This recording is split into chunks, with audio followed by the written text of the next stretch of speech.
Hello ladies and gentlemen, and welcome to my in-depth guide on how to do the Zalcano boss correctly. Now a lot of people have made guides on this and it's sort of just like a little overview of how to do the boss, but there's a lot of things they don't cover, and I thought I would fully do 100 kills first and then record an intro to this and then actually show you what we made at the end. I'm just going to say it's really good money per hour. It's about 2.5 mil an hour. That's without even calculating the shards into that. And of course, from that, you can actually double that to make about 5 mil per hour. Now, I'm going to be telling you exactly what you need to do to make 5 mil per hour consistently doing this boss. So there are two rewards you get from doing this boss. There's the normal reward where you get 2 rolls on the drop table. Now, that can be either a really good drop, like a really valuable drop, or it can be some crystal shards and a pretty crap drop. They're the two types of rolls you get on this. However, if you get the PVM drop, you get both of those drops at the same time. So if you get ashes with your kill by doing the most damage and being most efficient on the team, so you get crystal shards, a subpar drop, and then you'll get an amazing drop guaranteed every single time. Now I've tested this. Out of the 100 kills I did, I think I was PVM about 27 times. Now only 50 of those times I was trying. So I can get MVP more than 50% of the time, and obviously that bumped up the value quite a bit. I didn't want to do MVP constantly and give you some sort of like false hope on how much money per hour it's going to be.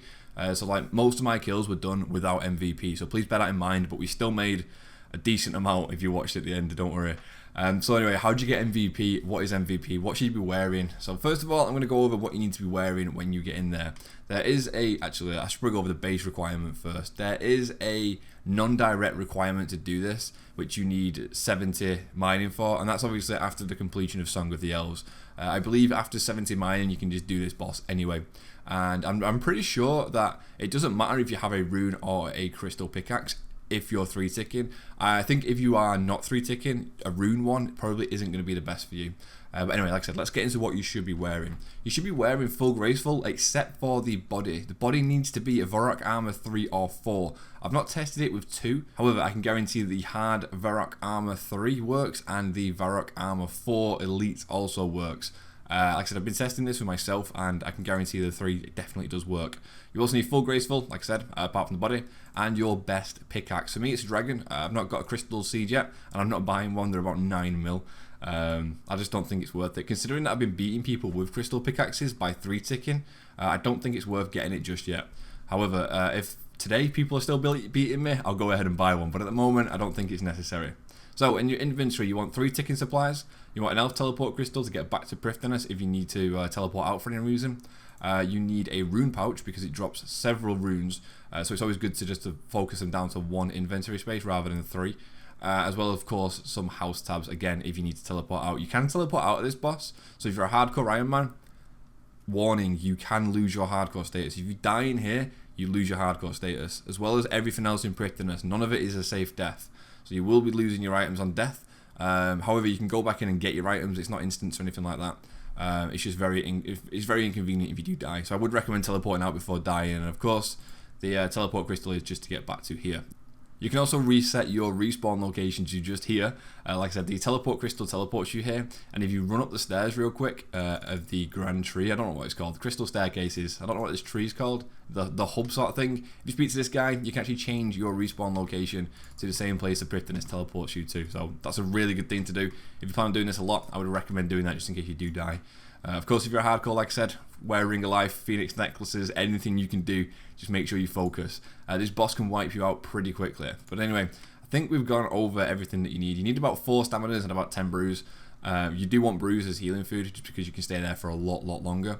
I found this to be like perfect for me. I don't get hit too much in there, but you can get hit sometimes and it can be quite inconsistent. I tend to come back with like half of my brews.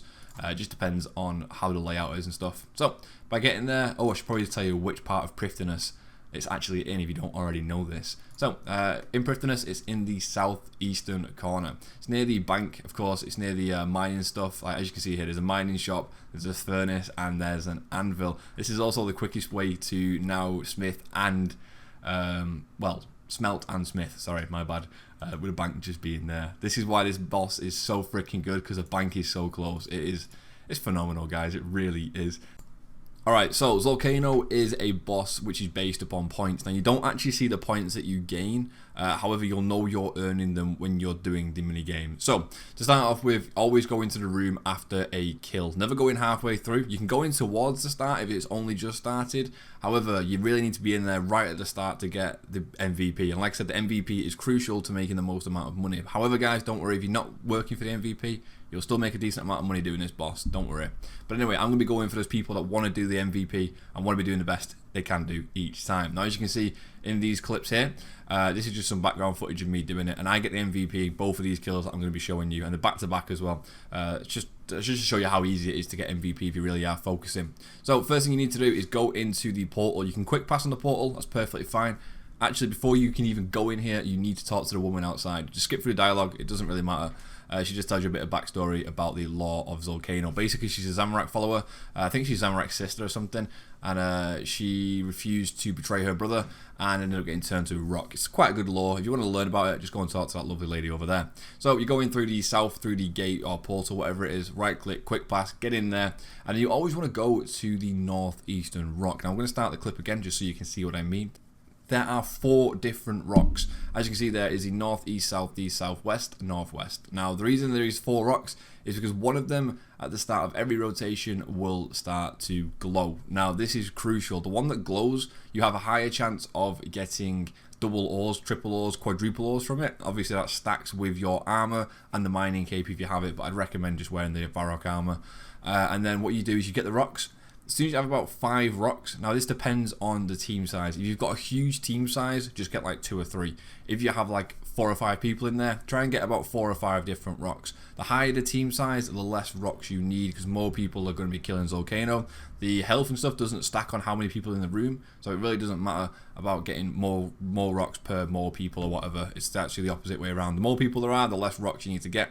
And then all you do is take them over to the furnace. Now, you smelt them into Tethra, and then you run to the west side of the room and then use them on the imbuer. I don't know what it's called, the blue triangle thing. You'll turn them into imbued Tethra.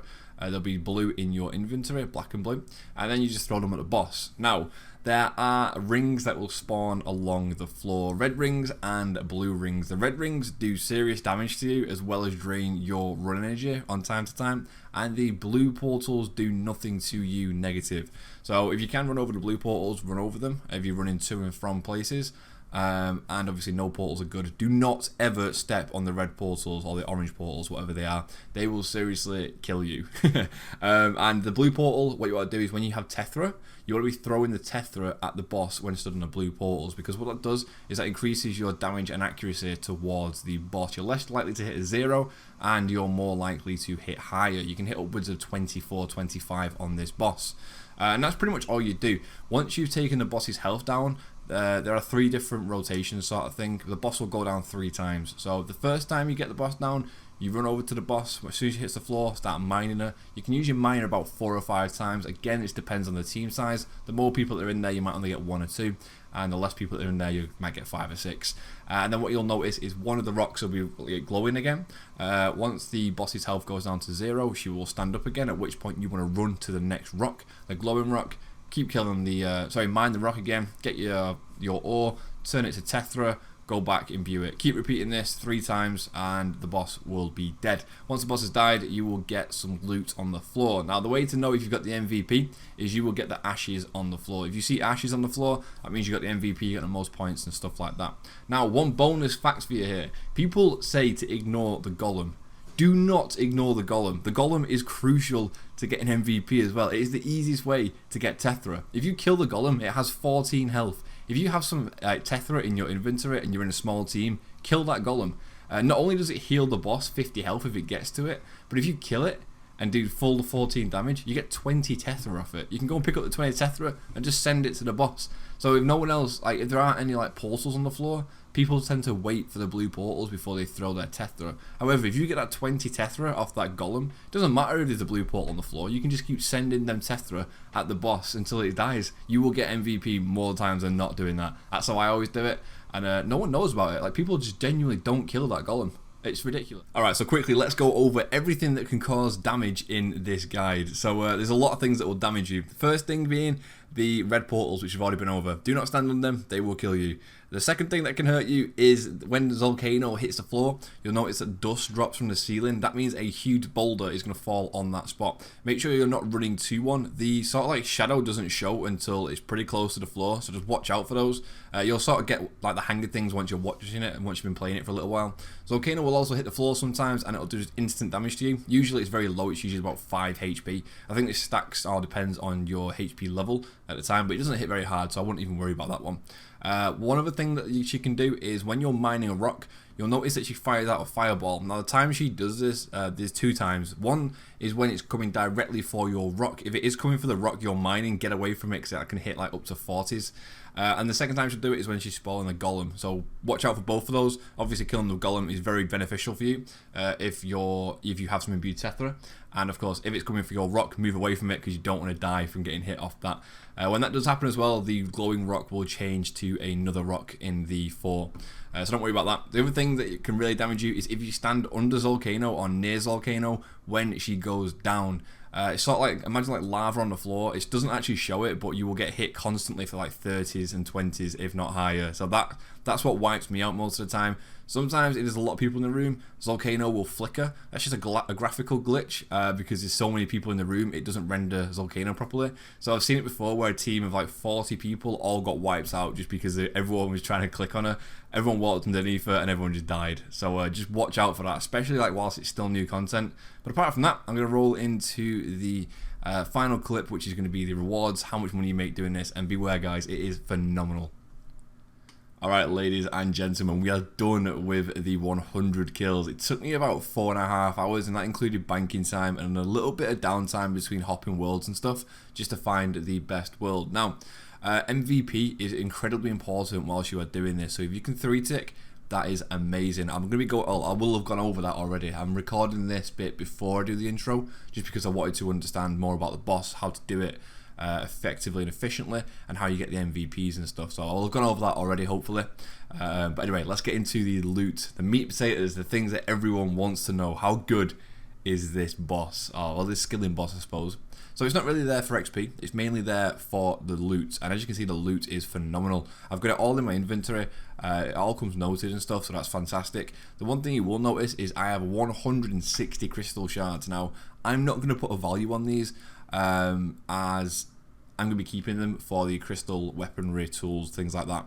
However, I think they are going for quite a lot. It's probably worth well over $1 mil there in crystal shards, just because they are traded for the divine potions as well as using them on crystal keys to make it's either enhanced or enchanted crystal keys, and you get super loot from that. Anyway, I think I've been teasing you enough with all this in the inventory. Let's just go ahead and put it all in a price check.